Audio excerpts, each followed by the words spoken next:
Oo. Ibaba ko siya, Rick, ha? Tingnan mo. Sige po, andito po ako, nakabantay.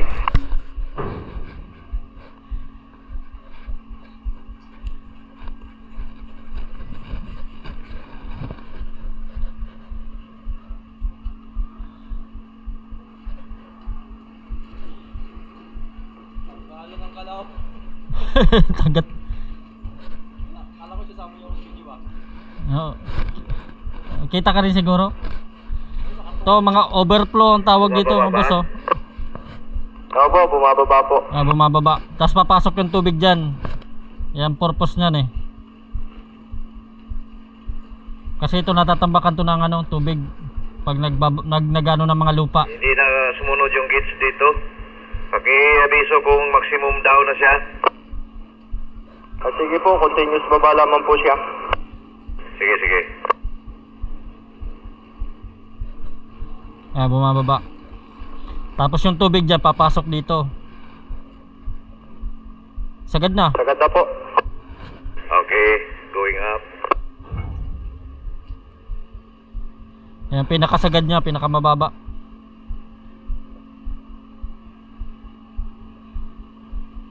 Kasi habang tinatambakan tinatambakan ng lupa, may kasamang tubig yan pag gano'n ng lupa.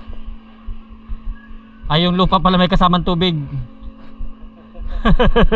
Yung lupa may kasamang lupa. May kasamang tubig. So kailangan yung tubig matanggal dito sa bodega. So ito yung purpose nito, overflow. Lupa, may kasama lupa. Hindi. Yung tubig, may kasama tubig. Yung tubig may kasamang tubig. So yung limit niya hanggang sa may marka na yan na green. Tad-tad ng kalawang, oh.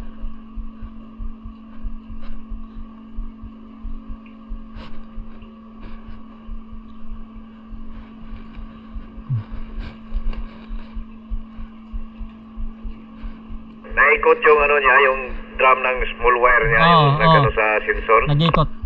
Opo, nakaikot po. Sige, Rick, abiso lang o maximum up na. Tama na to, testing na to.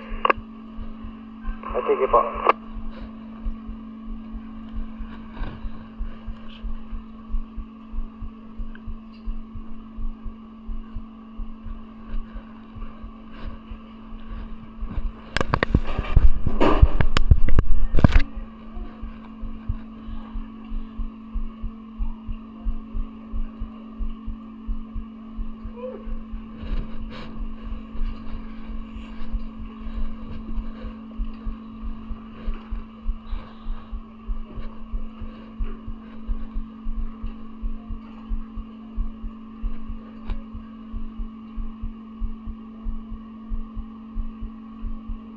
Yan na.